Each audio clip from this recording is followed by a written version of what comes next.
Hello, everyone. Welcome to the Big Read Shorts Filmmaker Q&A presented by Mamafilm in partnership with the Wichita Public Library and Fishtrap. My name is Carlos Aguilar. I'm a film critic in Los Angeles, and it's my pleasure to be here today with a outstanding group of filmmakers that are sharing their stories with us today.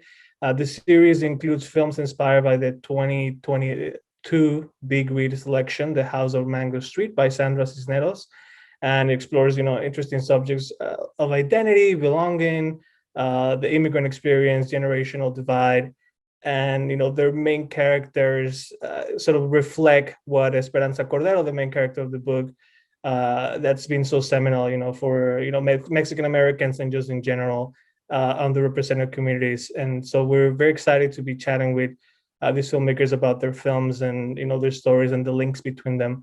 So I'm going to introduce our panelists today.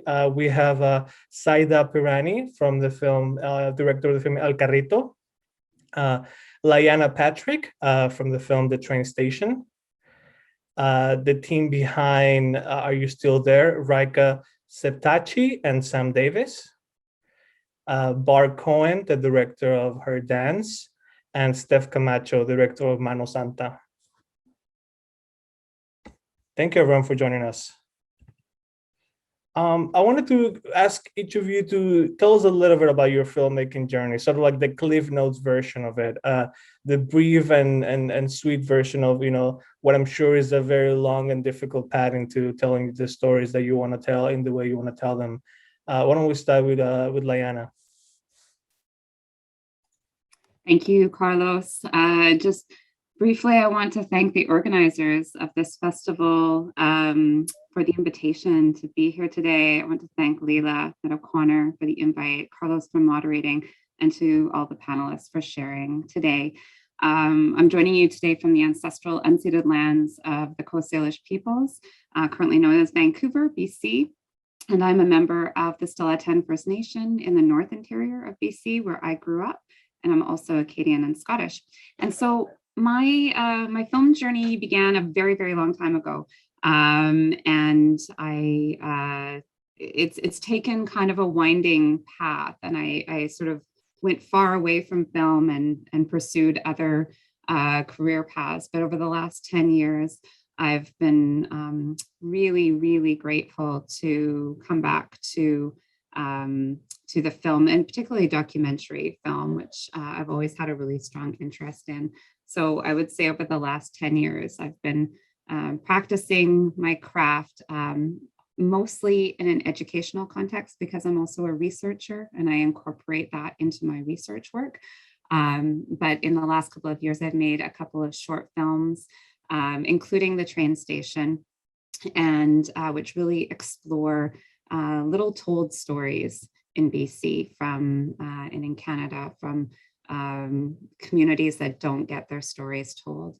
And I am currently in development on my first feature documentary. So I'm just, that's the really quick journey through my background, and I'll be happy to share more details as we continue the conversation. So, masicho. Thank you for sharing. Steph, tell us a little about your journey. Yes, hello. My name is Steph Camacho Casillas. I was born and raised in Puerto Rico. And when around 2013, I started to study my bachelor's degree in photography and graphic design. And I really liked it. I loved it. But there was still in me this pursuit of something else. And then they also had the film curriculum. So I looked at it and I said, yeah, maybe this is what I need, and when I started and they called the classes the curriculum, and I always loved watching TV and watching movies. So it started there in my bachelor's degree. and I fell in love with it because in that time we also participated in this 48-hour competition that you have to make a film, and it was really, really, really fun, and the crew was so amazing. So I think I fell in love in that time. Right. Thank you for sharing that with us.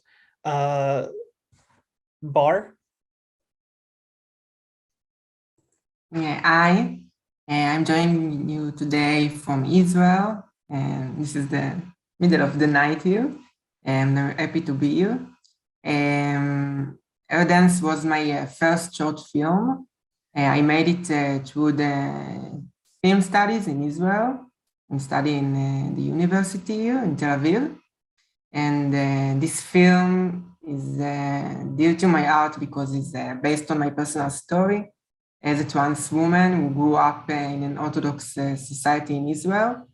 And so I wanted to bring my voice and my pain to this film and bring it to the big screen. And so this is my journey with this film. I made it 2 years ago. And this is it.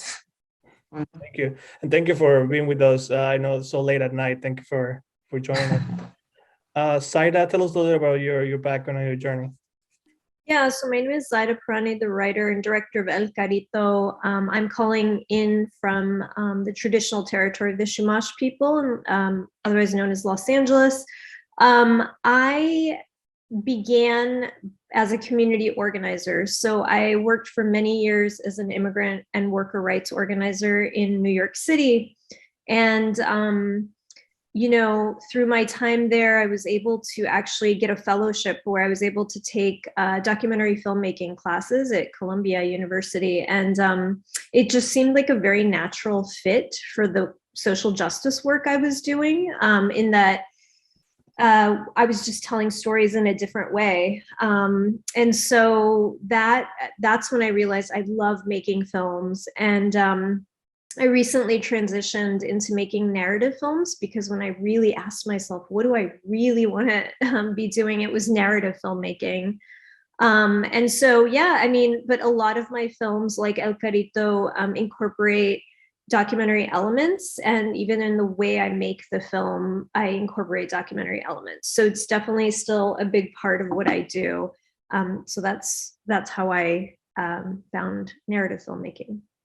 Great, thank you for that. Rayka and Sam, tell us a little about your journeys individually, and then perhaps how you guys came together to work together.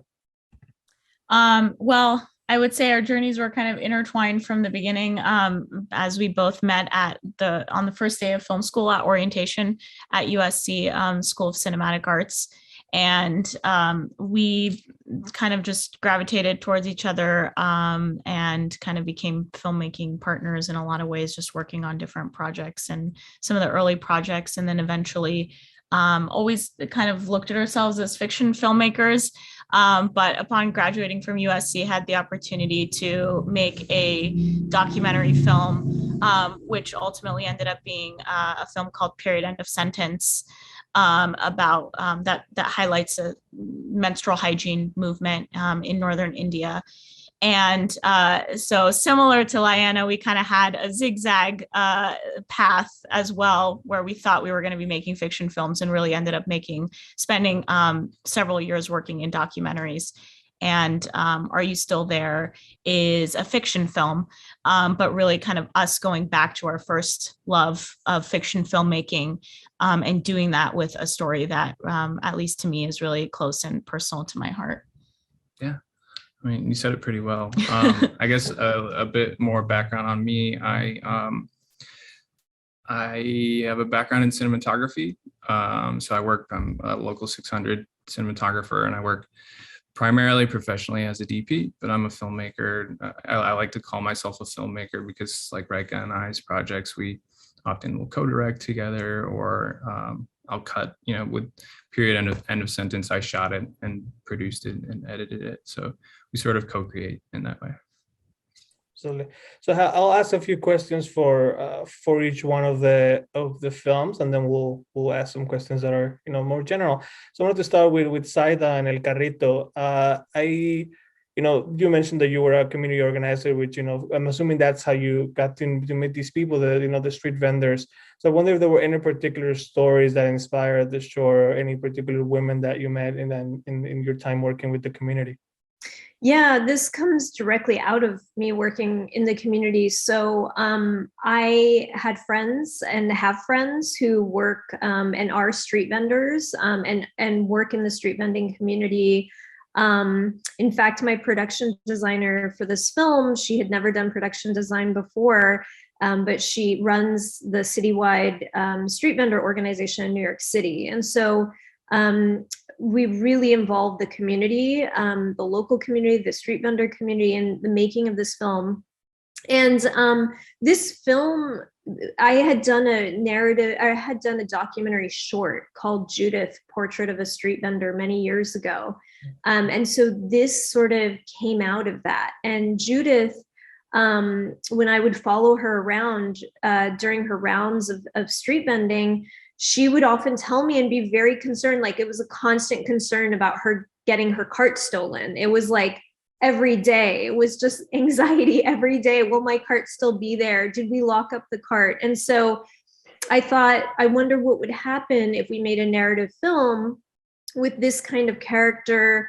In the narrative film, her name is Nelly, where she's very untrusting and she is just really hustling. What would happen if we put her in a position where her cart did get stolen?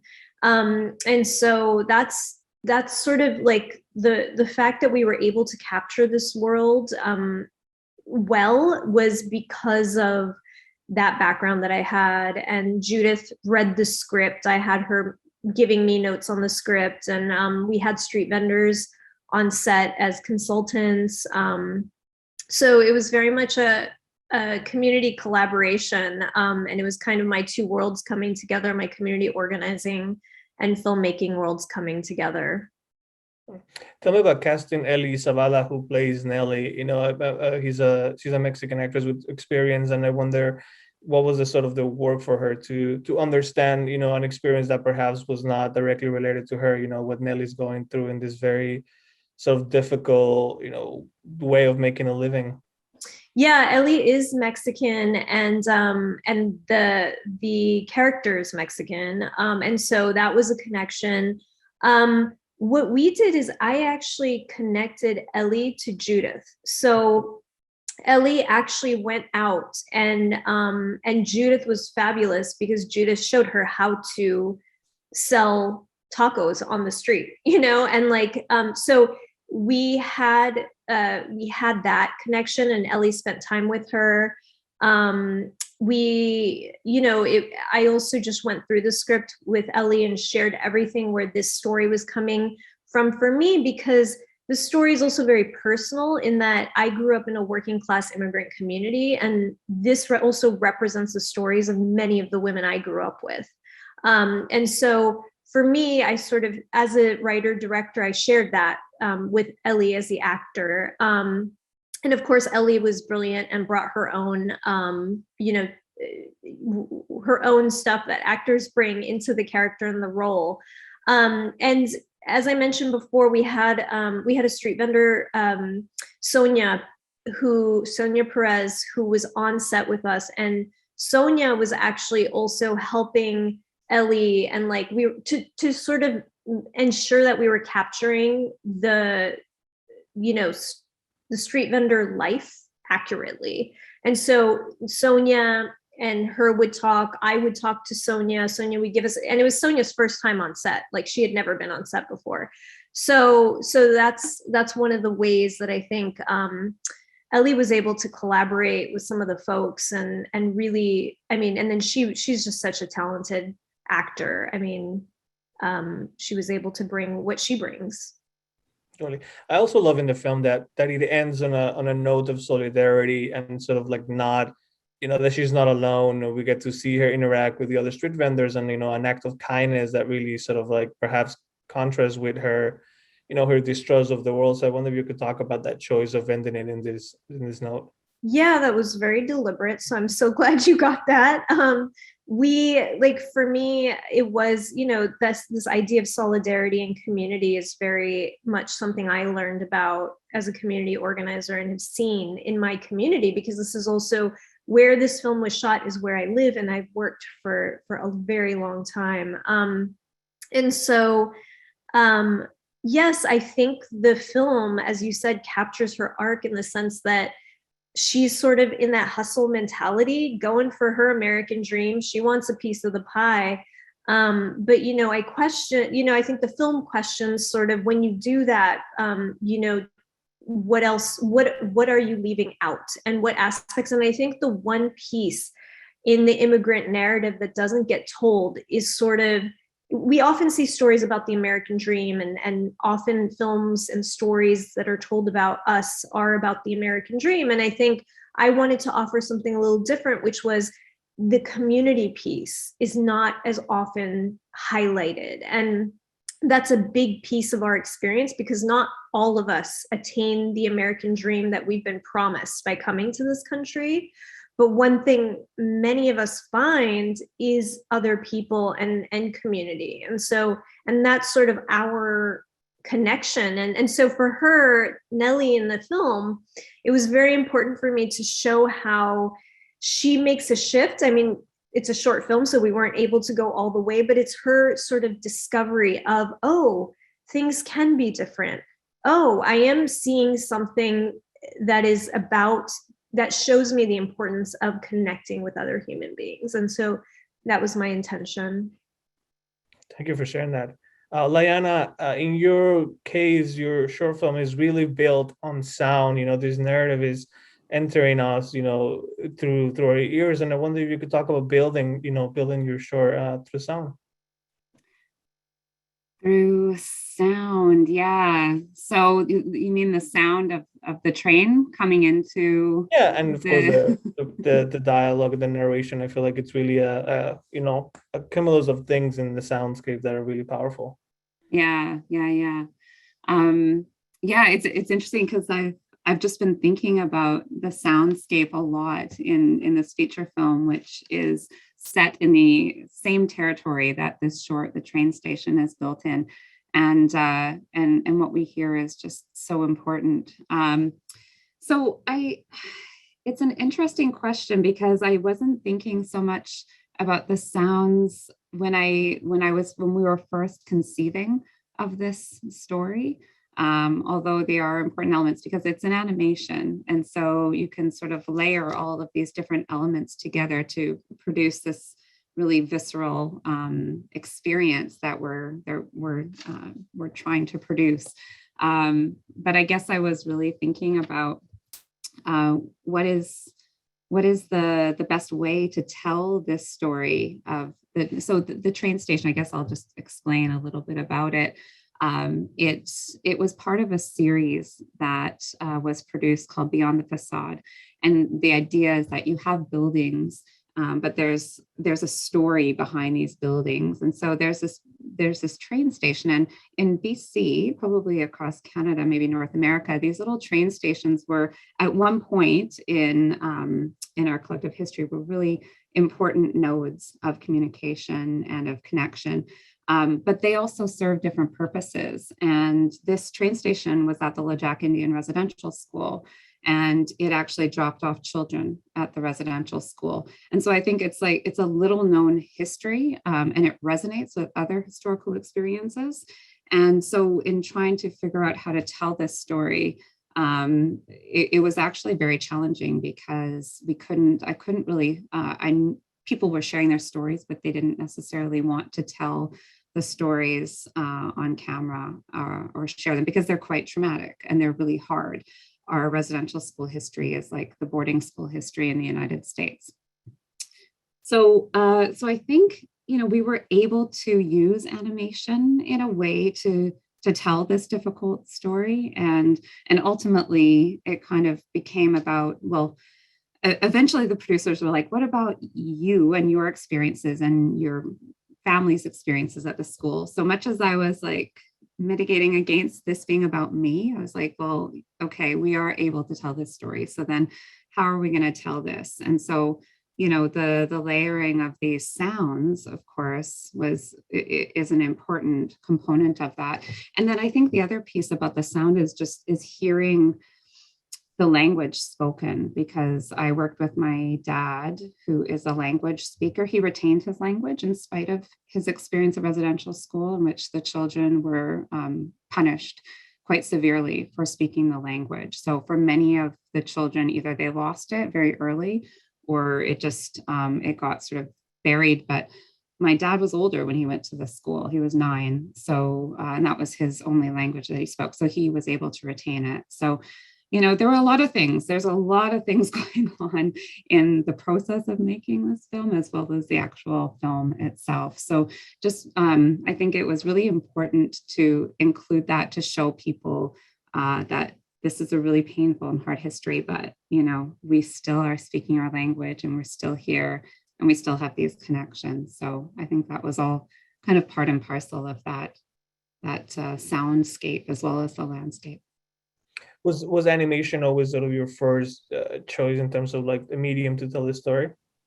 No, and I've never done animation. So this was really new for me. And again, when we were talking about, we sort of had different, like I wanted it to be kind of maybe an impressionistic artistic rendering, like you would hear the testimonies, maybe you wouldn't necessarily see the people telling their stories. And then we were thinking of having a camera on the tracks and just, going down the tracks, and you would hear the sound of the tracks. And then you would just hear the stories. And then one of the producers said, what if we were just animate this? And instantly I was like, yes, this is how we can do this. Plus what ended up happening was we ended up telling the story of my grandmother and her role in, basically, it enabled my father to survive. I don't actually think anybody in the class there may be 1 or 2 who are still alive. Mind you, he is 80, but this is 20 years ago. I think he said 95% of his class had passed away due to a whole range of things. So our survival rates were not great coming out of that residential school experience. But my dad did survive and is still alive. He's like the oldest person in our village.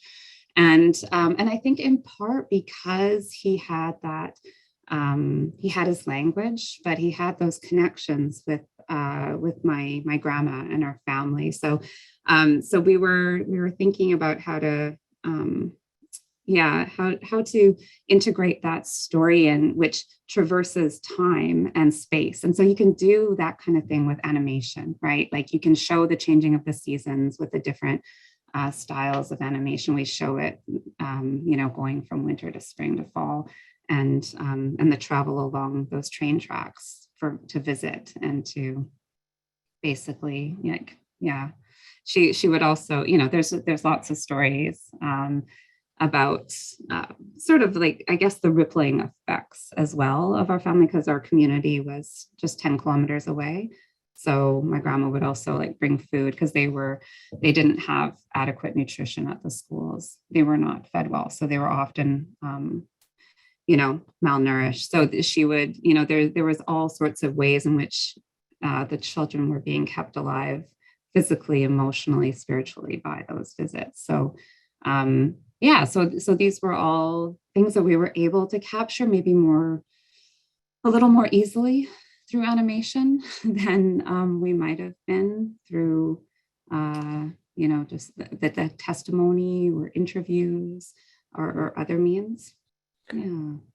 What do you think is the significance of using cinema as a tool of documenting and sort of like bringing these stories that have never been really told in this medium, and documenting a language that has rarely been recorded in this medium? To sort of like as an object of documentation and of sort of like testimony in a way. I think it's huge. I think it's so. I kind of go back to your original question about what is our background in film, and I started in the 90s. I worked in television in Canada and as an intern, a story intern. And while it was a great experience, and I realized I loved film. I grew up watching lots of TV and movies too, and I loved it. But I didn't feel like I belonged. I didn't feel like I had a place. I felt really intimidated. I didn't feel like, I felt like, yeah, I just didn't have the confidence, and I didn't see myself necessarily or my experiences reflected in that industry or in the stories that were being told. And I just feel like there's just been this radical shift. And maybe that's because of the democratization to a certain extent of the medium, of the accessibility of greater opportunity. But I also think there's just a huge resurgence of storytelling. And in Canada, in amongst Indigenous filmmakers, and I know amongst other BIPOC filmmakers, this is, I think it's about like really finding community and supporting each other, because I've noticed that with this development of this feature film, I've really connected with other filmmakers and really learned so much from them and shared my own experiences about community-based filmmaking and the importance of a Indigenous aesthetic and approach and perspective. And so much of that is embedded in our languages. So you'll see a lot of Indigenous documentaries with Indigenous languages as their title, and then the English subtitle. And I just think, I would say probably, hopefully about half of my film will be in our Athabascan Dene language.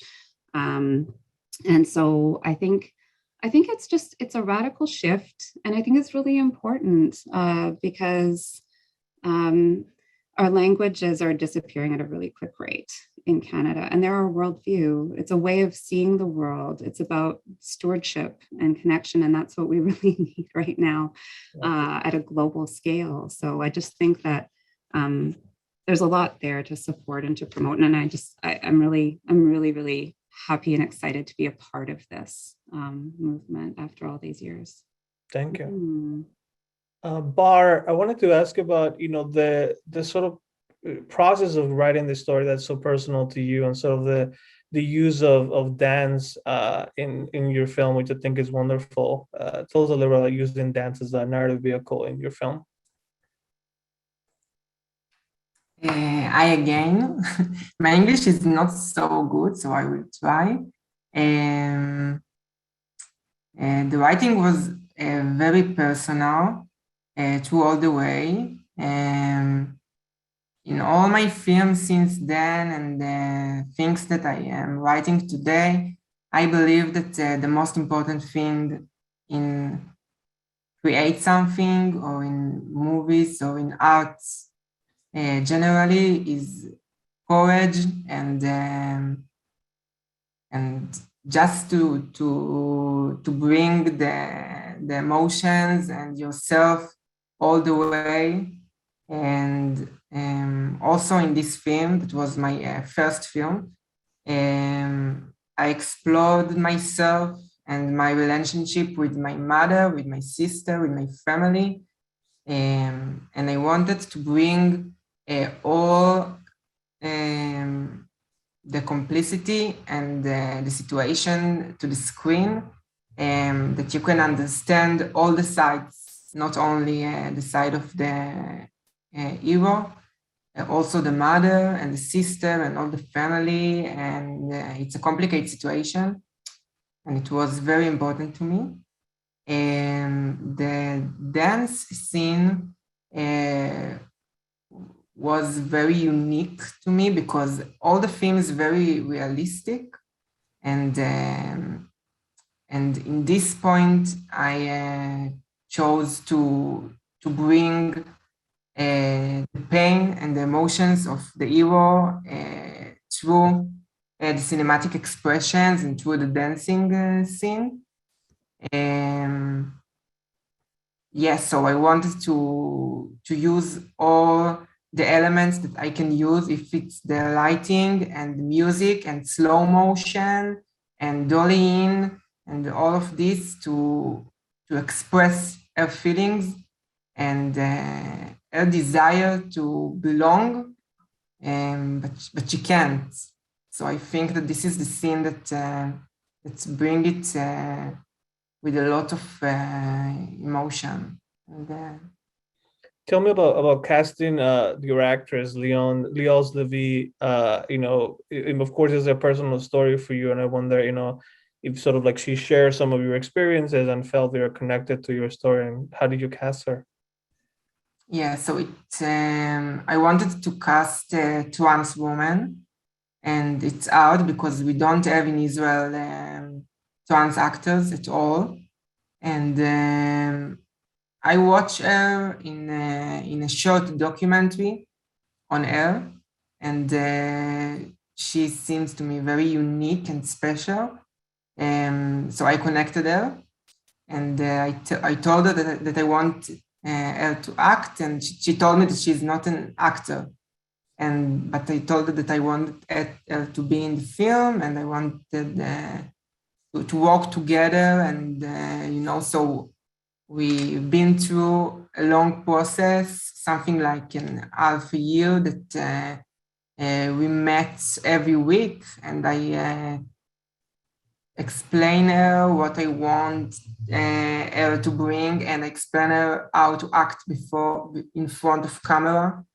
And it was very special. And today she's a great actor. She's a lead actor in a series in Israel here. And she won in the AFI special jury for this film. And it's a big thing. And in my new film, we act together in my next project. So she is part of my films right now in my world. We are best friends today. Amazing. Is your next feature, this next film, a short or a feature?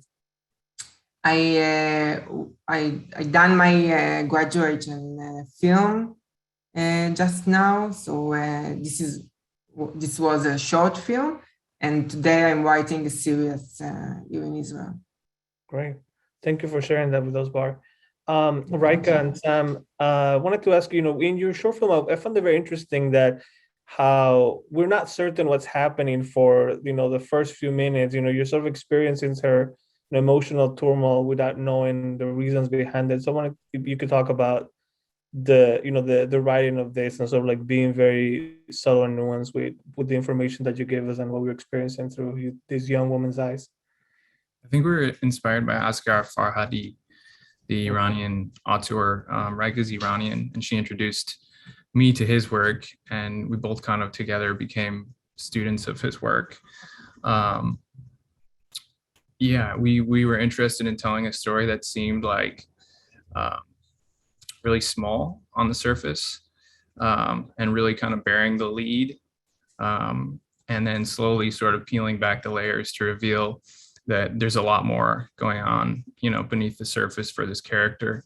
Do you have anything to add? Yeah, I mean, I think just practicing that sort of subtlety in the filmmaking, it was a big challenge and a really great way to kind of exercise those narrative filmmaking skills, because it really is a balancing act. How much information do you need to share with audiences so that they're invested and they care, and that you can, not only capture their attention, but really, have them invested, without necessarily having the equation solved immediately for them, or having them, 100% understanding, every single detail along the way, letting the audience essentially do the work by the end of the film, to put all those pieces together and say, and hopefully that having an even bigger emotional impact on audiences by the end of the film. And just the idea that everyone has something going on.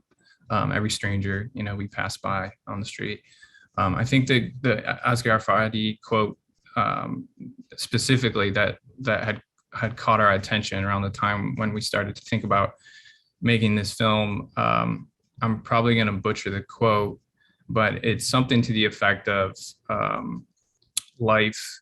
We think of life as happening in like the big extraordinary events, but actually our lives are, lots of small, kind of ordinary events that, really define who we are. So that was kind of our approach to the story. And from a writing perspective too, it was so much more than just Safa's story. There's a lot of sort of peripheral characters in the film. And although, you know, they're not like the main narrative, they also have these like built out backstories. And that's, again, kind of consistent with this idea of we all have something else going on underneath. You know, to a stranger, it might seem like we're reacting harshly or, you know, oddly in a certain situation. And that's because of X, Y, and Z that's happening underneath. Totally. You know, like sort of like in Zahira's film El Carrito, I really enjoy that in your film there's also this solidarity, you know, around her, you know, and I found that interesting that it seems to me that the people that were offering help were like also immigrants, you know, the man that offers to use the jumper cables and the Asian woman at the donut shop. So I wonder how deliberate were those decisions and in sort of in including them in the film.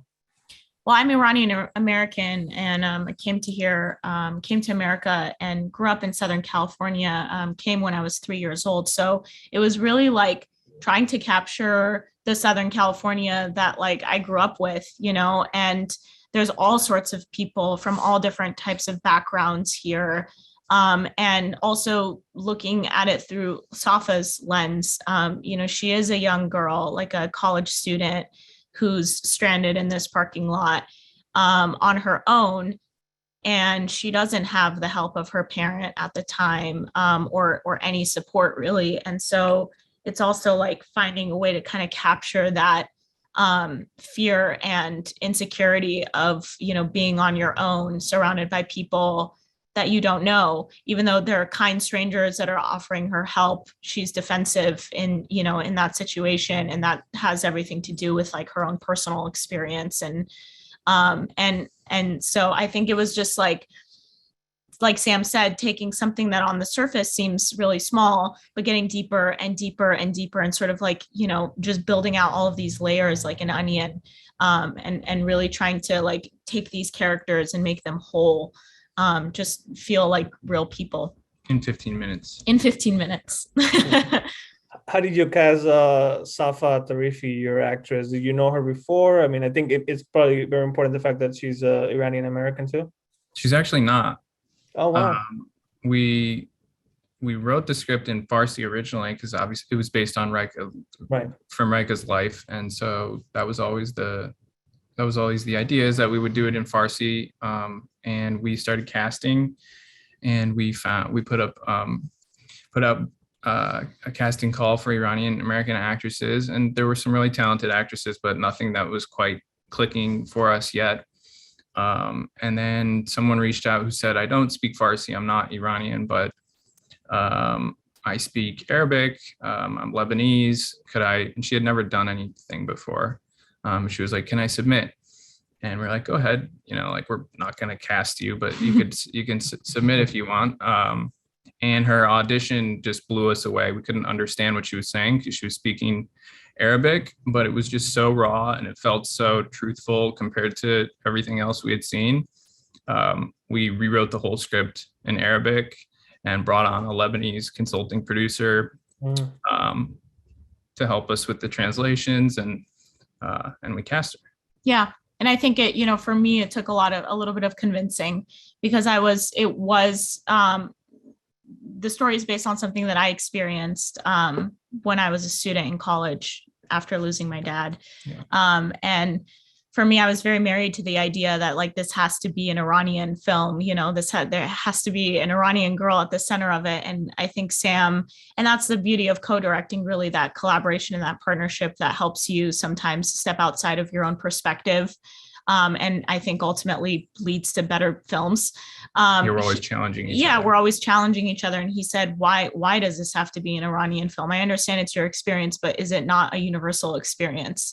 And that couldn't have been more true, because, you know, I then kind of opened my mind and heart to the idea of Safa being the lead. And the truth was that she was more like me than anybody that we had seen.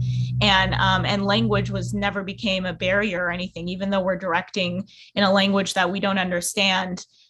It was really the language of like love and grief and just human connection that helped, where, you know, Safa understood on such a deep and innate level just what this character was going through. And that's really all that mattered. And I think our background in documentary also definitely helped, be more open to an experience like that, because we have been in situations where, as a documentary filmmaker, you are entering into communities as an outsider a lot of the times. And you really do ultimately have to speak the language of love and just connect with people and listen and understand. And I think we really tried to lean into that with this film. Thank you. Steph, thank you for being so patient. We want to, of course, hear about your film. I love in your film that, it kind of goes against this notion of, the macho culture in Latino, Latin American countries. This grandfather is really sort of supportive and wonderful. And I wonder if you could talk a little bit about the inception of, this dynamic between the grandpa and the grandson, where they don't really have to say much to each other, but there's a deep connection of love. Yes, yes, it was about that connection or Mano Santa, because this is a story. I didn't write the story.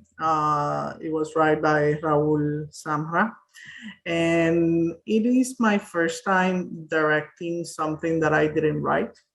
So it was a challenge, but it was really important for us to portray kind of the what would be like to see this connection between men and not think about this macho figure.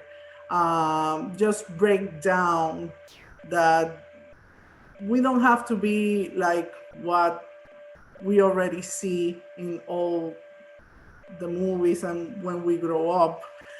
There is different ways to express love. I love whenever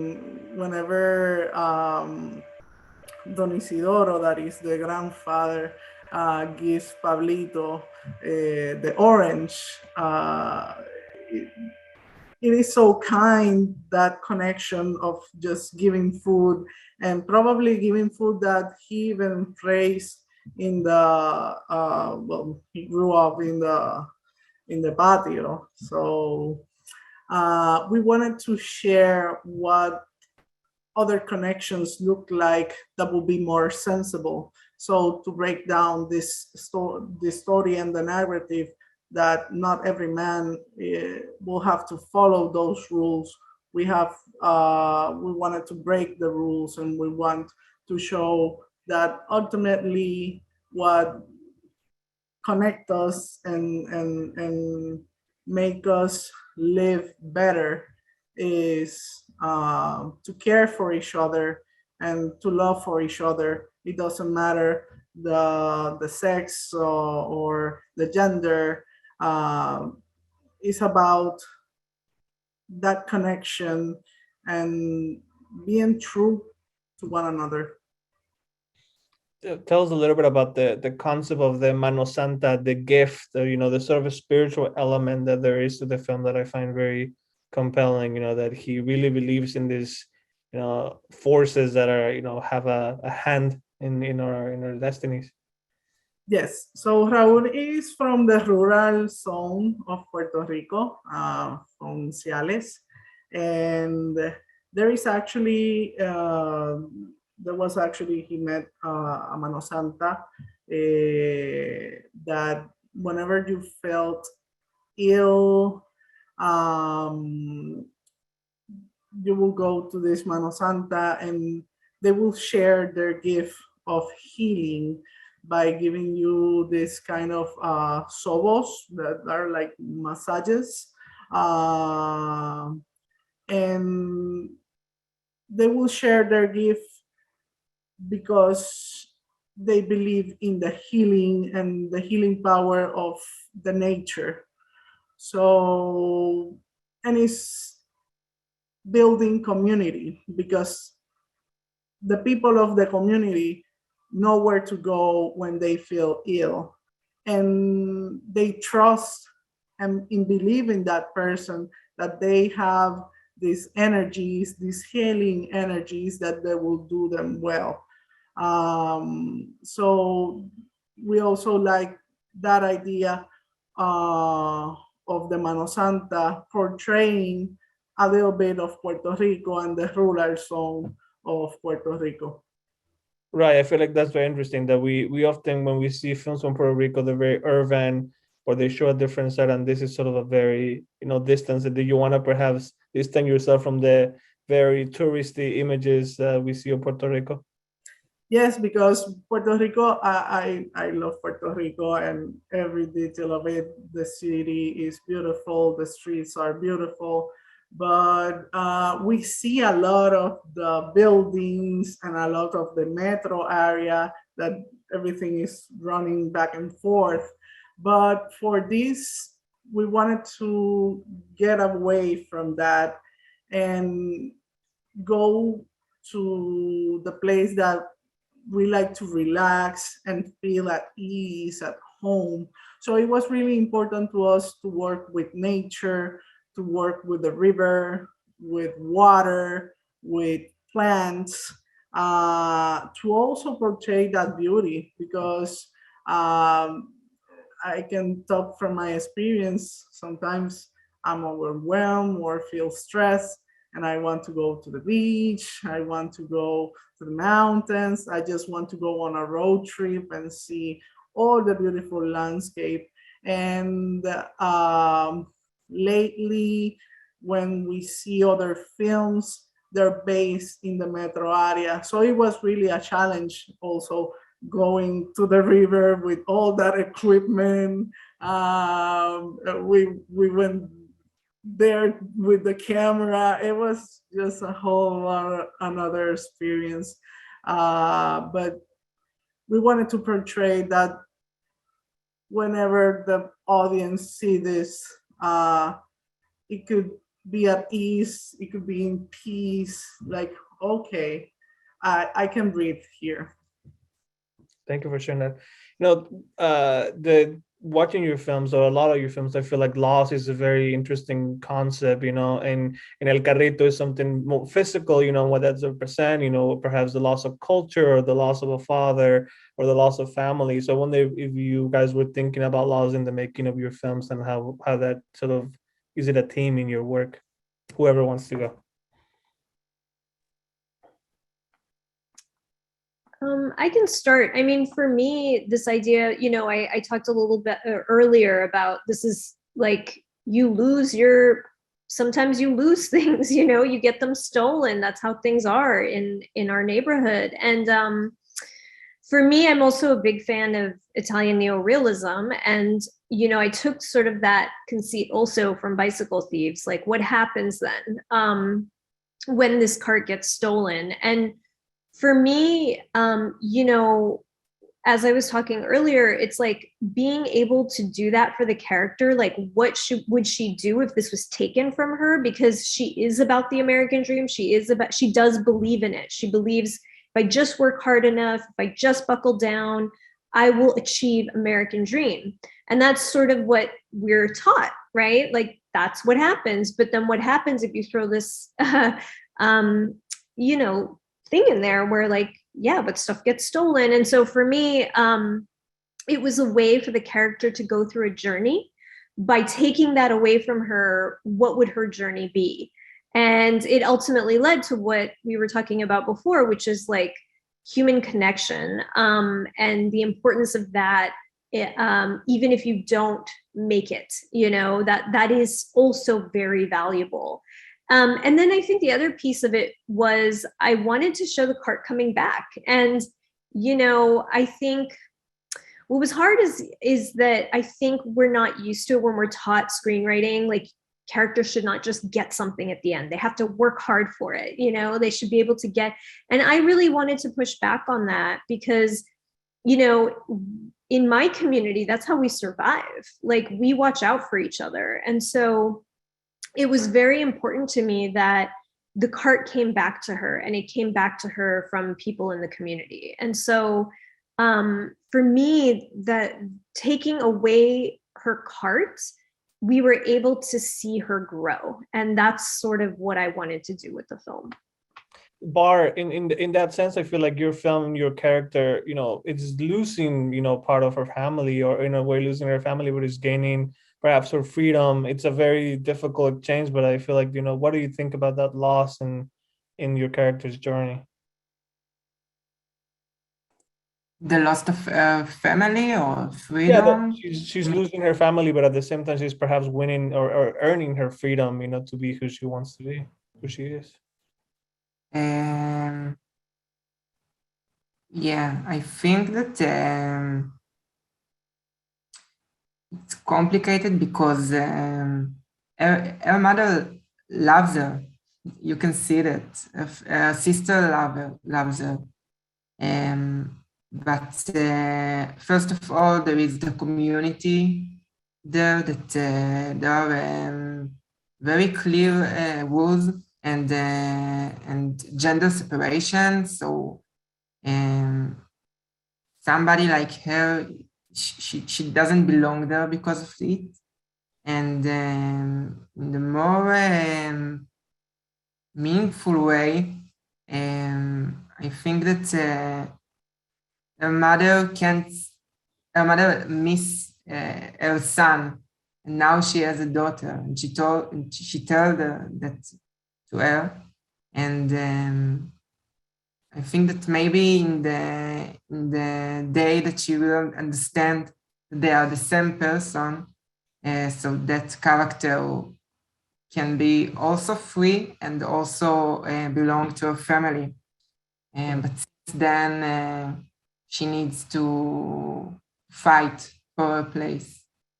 And in the end of the film, she chose to give up and to go from there. But I don't think that this is the end of the story for this family and for this character.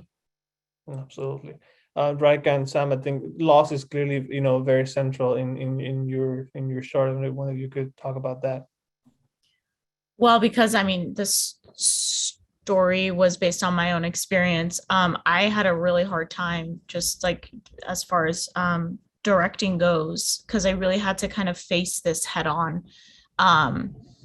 I went through a period of time where I kind of put off the grieving process and threw myself into filmmaking. I think that for me was like fight or flight, right? It was like survival in that moment. It's like make films and don't sort of dwell in the sadness or the grief of the loss. But of course you have to do that work. You have to grieve. And even though, 5, almost 6 years has gone by now, I still feel it still feels very raw. And it felt like reliving a lot of it, just on set, working with Safa and watching her experience it through her eyes. So, as far as for me, it felt like I was sort of dealing with that loss all over again. But the film itself actually, works towards Safa sort of ultimately overcoming the loss in a very small way, just in a moment, not for good, but just in a moment by the end of the film. Her mom kind of showing up to help recharge her car really recharges her. Through that connection, they both kind of recharge each other. And I think, and I don't know if this was really intentional, actually, just reflecting back on it now, maybe there was a part of us that wanted to talk a little bit about that, overcoming that loss, that feeling of loss. Part of your mom and you? Yeah, part of my mom and I, because it's Safa and Rima, like those two characters are really based on my me and my mom. One of the most satisfying things of this whole project was at Palm Springs when Rayka's mom was in the audience, and she just felt like so proud of, because the character of the mother is totally ripped from, it's Rayka's mom. It's an actress, Rima Haddad, who's amazing, but she's literally just playing Rayka's mom. So it was special to see. And I think it was kind of healing for the two of them. Absolutely. Thank you for sharing that.